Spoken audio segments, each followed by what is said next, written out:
जय श्री महाकाल दोस्तों। मैं योगेश शर्मा आप सभी का स्वागत करता हूं आपके अपने चैनल एस्ट्रो किंग पे। आज की वीडियो में हम लोग बात करने वाले हैं, यानी कि आज की वीडियो में कुछ ऐसा टॉपिक है। बहुत सारे लोगों के कमेंट आते हैं, बहुत सारे लोग पूछते हैं कि अगर हमारे डेली रूटीन में हमें कोई भी हेल्थ इशू आ रहा है, जैसे कि स्टमक इशू आजकल बहुत चल रही है या आई साइट बहुत वीक हो रही है, इसके पीछे क्या रीज़न है। इसमें मैं आपको प्रैक्टिकल भी बताऊंगा और इसकी रेमेडीज़ के बारे में बात करूंगा। इन सबसे पहले अगर आप लोग मेरे चैनल पे नए हैं तो चैनल को सब्सक्राइब कर लीजिए, साथ ही साथ बेल आइकन को प्रेस कर दीजिए ताकि आपको अगली वीडियो की नोटिफिकेशन मिलती रहे। इसी के साथ साथ मैं आपको गुरु की कुछ यानी कि बृहस्पति की रेमेडीज़ भी बताऊँगा। चलिए शुरू करते हैं। सबसे पहले जानते हैं हमारे पेट और आईसाइट की दिक्कत कब आती है। जब भी कुंडली में मंगल बद का प्रपोर्शन बढ़ जाए। अब मंगल बद कैसे होता है? मंगल के घर में केतु आ जाए, मंगल के घर में बुध आ जाए, सूर्य शनि कहीं पर भी कुंडली में इकट्ठे हो जाए, या फिर मंगल बध यानी कि मंगल बुध कुंडली में इकट्ठे हो जाए, तो ऐसे में मंगल बध का प्रपोर्शन बन जाता है। केतु लगन में आ जाए, केतु अष्टम में आ जाए, केतु सिक्स्थ में आ जाए, या मंगल सिक्स्थ में आ जाए, ठीक है। और भी बहुत सारी कंडीशंस है, या बुध मंगल के घरों में आ जाओ, तो ऐसे में मंगल बद का प्रपोर्शन बढ़ जाता है। ऐसे लोगों को डाइजेशन की दिक्कत रहनी, पेट की दिक्कत रहनी, या दिन भर दिन इनकी आईसाइट वीक होती जानी, ये मंगल बद की निशानी है। मंगल जब भी बद होता है तो ऐसे लोग एग्रेसिव बहुत होते हैं, छोटी छोटी बात पर लड़ने को उतारू हो जाते हैं। इनको कुछ भी कहकर देख लो, ये मारने को उतर जाते हैं। तो ऐसे लोगों का मंगल बद है। इसी के साथ साथ अब मंगल को और कैसे पॉजिटिव किया जाता है, ठीक है। मंगल के लिए क्या रेमेडीज होती हैं। सबसे पहले कुंडली में अगर मंगल बद है तो उसको क्या करना, मंगल को चंद्रमा की सपोर्ट दी जाती है। अब मंगल को चंद्रमा की सपोर्ट कैसे दी जाएगी? जिस भी खाने में यानी कि कुंडली में खाना नंबर 3 में मंगल की एनर्जी हमेशा रहती है, चाहे उसमें मंगल हो चाहे ना हो, ठीक है। अब क्या करना, अब अपने राइट हैंड में चांदी का एक ऐसा कड़ा बिना जोड़ वाला पहन सकते हो। इससे क्या होगा, मंगल बद का प्रपोर्शन डाउन होगा। जिन लोगों को भी गुस्सा आता है वैसे भी उनको राइट हैंड में चांदी के बिना जोड़ वाला कड़ा पहनना चाहिए। इसीलिए लोग पहनते हैं क्योंकि मंगल को चंद्रमा की सपोर्ट दी जाती है। जब भी कुंडली में मंगल बद होता है तो सूर्य की भी सपोर्ट यानी कि सूर्य और चंद्रमा की सपोर्ट इसको देनी बहुत ज़रूरी होती है। अब जिन चार्ट में सूर्य चंद्रमा की सपोर्ट नहीं मिल रही, मंगल बद बहुत भयानक रूप धारण कर लेता है। कई बार आपने सुना होगा किसी की लड़ाई होगी या नॉर्मली कोई उसकी लड़ाई में खड़ा हो गया, तो अचानक से पीछे से पुलिस आ गई या कुछ भी ऐसा हो गया कि वो बंदा पकड़ा गया है, उसको जेल होगी। इसके पीछे क्या रीज़न होता है? ये मंगल बद की ही खराबी है। जब भी मंगल बद खराब होता है तो किसी भी लड़ाई झगड़े में, कोर्ट कचहरी में, बेफालतू के फसाद में ये फंसा के रख देता है। तो ये मंगल बद की निशानी है। इसी के साथ साथ मंगल बद को भी कैसे काटा जाए। देखो, मंगल बद को ख़त्म करने के लिए जैसे मैंने बताया मंगल को चंद्रमा की सपोर्ट दी जाती है। इसके लिए क्या कर सकते हैं, जिस भी घर में मंगल बैठा है उसकी क्वांटिटी के अकॉर्डिंग, यानी कि मंगल अगर 6 में बैठा है तो 600 ग्राम बताशे आप जल प्रवाह कर दीजिए। अब बताशे से क्या होगा, बताशे में देखो एक मीठापन जो है मंगल का, और सफ़ेद जो है ना, ये बताशे जो ये चंद्रमा से माने जाते हैं, ठीक है। और चंद्र और मंगल का ये कॉम्बिनेशन है, इसको जल प्रवाह कर देंगे तो मंगल बद का प्रपोर्शन डाउन होगा, ठीक है। और जब भी कुंडली में मंगल खराब होता है तो ऐसे में रेवड़ियाँ यानी कि गुड़ वाली रेवड़ियाँ को भी जल प्रवाह किया जाता है, तो उससे भी मंगल पॉजिटिव होता है। अब और क्या सिम्टम्स हो सकते हैं, कुंडली में कहीं भी मंगल शनि मिल जाए, मंगल राहु मिल जाए तो ये बैड होता है। एग्जाम्पल के लिए लगन में मंगल यानी कि खान नंबर 1 में मंगल है और 5वें घर में शनि है, तो ऐसे लोगों के पेट में दिक्कत रहेगी, चाहे आजमा लो। शनि का वैसे भी पंचम में किसी भी ग्रह का, मंगल राहु शनि या कोई भी ऐसा पाप ग्रह अगर 5वें घर से कनेक्शन बनाता है तो ऐसे में हेल्थ इशू देता है। पेट में डाइजेशन, कॉन्स्टिपेशन, गैस्ट्रिक इशू या पेट में अल्सर होना, ये सारी दिक्कतें देखी जाती है। अब इसके लिए क्या रेमेडी कर सकते, कोई भी कर सकता, पर हाँ रेमेडी को काफ़ी दिन करना पड़ेगा कॉन्टीन्यूसली। ये जो रेमेडी इसमें क्या करना, आपको नारियल लेना जटा वाला जिसको पूजा वाला कहते हैं, उसके बाद 10 साबुत बादाम लेने हैं और 10 छुहारे, इन सबको इकट्ठा करके आपको जल प्रवाह कर देना।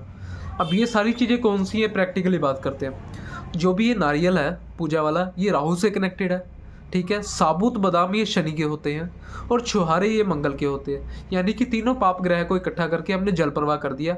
जल प्रवाह जब भी करते हैं तो उस ग्रह की एनर्जी अपने से दूर करते हैं, ठीक है। ऐसे में कोई ग्रह अगर परेशान कर रहा है तो उसकी चीज़ों को जल प्रवाह किया जाता है। अगर इस उपाय को आप 43 डेज तक लगातार करते हो तो आपकी हेल्थ बिल्कुल ठीक हो जाएगी।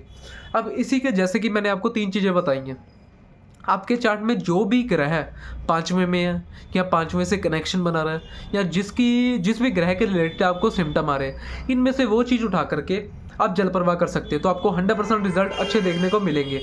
ठीक है जी। उसके बाद जैसे मैंने बोला था, मैं गुरु के बारे में बताऊंगा।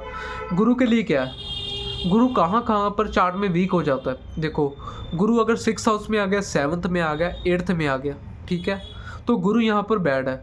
गुरु अगर 3rd में आ गया तो भी इतना अच्छा नहीं माना जाता, और गुरु अगर 10th में यानी कि शनि के घर में आ गया तो भी वीक है। अब यहाँ पर रेमेडीज़ क्या कर सकते हैं। गुरु जिनका भी 6th हाउस में होगा, 8th में होगा, ऐसे लोगों को डाइजेशन इश्यूज रहेंगे, और इन लोगों को ऐसा लगेगा मेरी किस्मत मेरा साथ नहीं दे रही। हालांकि गुरु इनको पूरा बचा रहा होता है, उस टाइम गुरु ने पूरा जोर लगा रखा है इनको किसी भी प्रॉब्लम से या किसी भी दिक्कत से बचाने के लिए, बट फिर भी ऐसे लोगों को लगता है कि मेरे साथ तो कोई हेल्प ही नहीं है। जिनका भी गुरु 6ठे में हो, 8वें में हो, या गुरु 10वें में हो, ये बैड माना जाता है। अब 6ठे के गुरु के लिए क्या रेमेडी कर सकते हो। देखो, अगर गुरु 6 में है तो 600 ग्राम चने की दाल आप 6 दिन लगातार जल प्रवाह कर सकते हो, या चने की दाल आप मंदिर में दे सकते हो। जल प्रवाह करोगे तो उस चीज़ की एनर्जी खाना नंबर 4 में आती है। जल प्रवाह क्यों किया जाता है, एक तो चलो चीज़ की एनर्जी हमारे से दूर हो जाती है, ठीक है। दूसरी बात, चंद्रमा यानी कि चंद्रमा सभी ग्रहों की माता है। जब भी कोई ग्रह दिक्कत करता है तो हम उसकी कोई भी चीज़ है ना, उस ग्रह की वो चीज़ माता की गोद तक पहुंचा देते हैं, यानी कि चंद्रमा के पास भेज देते हैं, तो ऑटोमेटिकली वो ग्रह शांत हो जाता है। इसलिए ऐसे जल प्रवाह किया जाता है, और इसलिए ऐसे रेमेडीज़ की जाती हैं। दूसरी बात, जैसे मैं गुरु की बात कर रहा था, गुरु के लिए क्या क्या कर सकते हो। देखो, गुरु डाइजेशन का कारक होता है, किस्मत का कारक होता है, ठीक है। गुरु इज्जत का यानी कि आपकी self respect, name and fame का कारक है। जब भी गुरु बैड होगा तो इन तीनों चीज़ों में दिक्कत होगी। अब जिनका गुरु बैड है, ये लोगों की जितनी मर्जी कर लो, बदले में कोई अप्रिसिएशन नहीं मिलने वाला। लोग इनको बदले में गालियाँ देंगे। बहुत सारे लोग इससे कनेक्ट कर पाएंगे कि हम लोगों का बहुत करते हैं, बट बदले में हमें उतना अप्रिसिएशन ही नहीं है, हमारा नाम ही नहीं है समाज में, लोग हमें जानते ही नहीं है, या लोग हमें देख के खुश नहीं है, मिल के खुश नहीं है। ये गुरु मंदे की निशानी है। इसके लिए रेमेडी, जैसे मैंने बोला, चने की दाल मंदिर में दे सकते हो। दूसरी बात, डेली अपने माथे पर केसर का तिलक लगाओ। यानी कि जितनी गुरु की चीज़ें आप ऐड ऑन करते जाओगे, या दूध में केसर डाल के पीना शुरू करो, क्योंकि केसर गुरु की आइटम है, ठीक है। घर में चांदी की डिब्बी में केसर डाल के घर में नॉर्थ वेस्ट में ज़रूर रखो, इससे रिजल्ट बहुत अच्छे मिलेंगे। बट फिर भी इसके लिए एक बारी चार्ट देख लेना ज़रूरी है। इसी के साथ साथ गुरु और कैसे पॉजिटिव होता है। गुरु को पॉजिटिव करने के लिए आप फ्राइडे का यानी कि थर्सडे का फास्ट कर सकते हो, ठीक है। आप विष्णु सहस्त्र नाम का पाठ कर सकते हो। इससे भी आपको बहुत बेनिफिट मिलेंगे, क्योंकि गुरु लाइफ में अच्छा होगा तो अगेन मैं कह रहा हूँ, गुरु पॉजिटिव है तो नेम एंड फेम बहुत मिलेगा। अगर गुरु मंदा है तो जितनी मर्जी कोशिश कर लो, कुछ नहीं मिलने वाला, ठीक है। इसके साथ एक छोटी सी रेमेडी, जब भी आप कहीं बाहर जा रहे हो, ठीक है, गुरु के लिए क्या करना, केसर की 5-6 कलियां लेकर अपनी जुबान पर यानी कि मुंह में रखकर चले जाओ, रिजल्ट अच्छे मिलेंगे, ठीक है। अगर कोई छोटा बच्चा पानी में उसकी केसर की कलियां मिला करके, जैसे वो केसर रंग छोड़ देगा, बच्चे को पानी पिला दो, ठीक है, तो गुरु का प्रपोर्शन बढ़ जाएगा। इसी के साथ साथ एक छोटी रेमेडी और देता हूँ। जिन लोगों को स्ट्रेस एंग्जाइटी बहुत रहती है, क्योंकि आज के टाइम में क्या है, डिप्रेशन एंग्जाइटी बहुत बढ़ चुका है, ऐसे में क्या करना, अपने नहाने के पानी में थोड़ा सा कच्चा दूध डालकर नहाना शुरू करो। इससे क्या होगा, चंद्रमा जो होता है ना, जब हम पानी में डालेंगे और नहाएंगे तो पहले सिर पर पानी आएगा, ठीक है। जब भी राहु प्रॉब्लम करता है तो राहु को चंद्रमा के थ्रू शांत किया जाता है, क्योंकि हमारा ब्रेन यानी कि बुद्धि के अंदर हमेशा राहु बैठा ही होता है। नेगेटिव थिंकिंग, बहुत ज़्यादा ओवर थिंकिंग, ये सोचना ही राहु का काम है। जब भी हम कच्चे दूध से नहाएंगे, चंद्रमा भी पॉजिटिव होगा और हमारा राहु भी शांत होगा, ठीक है। इससे आप शांत हो जाओगे, काम हो जाओगे, आपका गुस्सा कम होगा, चिड़चिड़ापन कम होगा। इसी के साथ अगर मंगल बद है कुंडली में, यानी कि मंगल बहुत ख़राब हो रहा है, तो 3 धातु का छल्ला, ये आपके लिए बहुत बेनिफिशियल रहेगा। सोना, चांदी और तांबा। सोना आप उसमें कम डलवा सकते हो, बाकी वो ज्वेलर्स आपको बता देगा जैसे होगा। दूसरी बात, मंगल बद यानी कि कुंडली में कहीं भी मंगल खराब हो रहा है तो ये क्या करता है, कोई भी मांगलिक कार्य नहीं होने देता। शादी विवाह में दिक्कत, पेट में दिक्कत, डाइजेशन खराब रहना, लोगों से रिलेशन खराब रहने, और अगर आपका किसी से रिलेशन का चल रहा है तो सडनली ब्रेक हो जाना, अचानक से अलगाव हो जाना, लड़ाई झगड़ा हो जाना, ये मंगल बद की निशानी है, ठीक है। अभी इसके लिए आपको और क्या करना है वो भी बताता हूँ। आपको क्या करना है, गुड़ की 7 रोटियाँ तंदूर में लगवा करके पक्षियों को डालनी है, ठीक है, जहाँ भी बर्ड्स हो वहाँ डाल देना, क्योंकि ये चीज़ जो होती है ना, गुड़ यानी कि मीठा होता है, ये होती है आपकी मंगल से कनेक्टेड, ठीक है। और गुड़ जो होता है वैसे सूर्य माना जाता है, पर गुड़ का पानी गर्म करके जब इसका वो बन जाएगा, आपको जो मैंने बोला गुड़ की रोटी, तो वो मंगल में कन्वर्ट हो करके, और जो तंदूर है वो मंगल बद की चीज़ है, ठीक है, उसमें लगा करके हमने उस पक्षियों को डाल दिया। तो आप कहीं भी डाल देना जहाँ पक्षी हो, बर्ड्स कोई भी हो, वैसे तो कौवे को खिलाई जाती है, बट ये सारे पक्षी खा लेंगे, आपको रिजल्ट अच्छे मिलेंगे, ठीक है।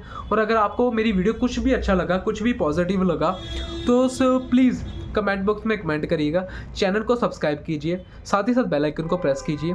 और अगली वीडियो आपको किस टॉपिक के रिलेटेड चाहिए, आप लोगों किस चीज़ में आपकी रुचि है या क्या सीखना चाहते हैं, मुझे बता देना, मैं आप लोगों के लिए कोशिश करूँगा वो टॉपिक लेकर आ सकूँ। सो आज के लिए इतना ही। जय श्री महाकाल।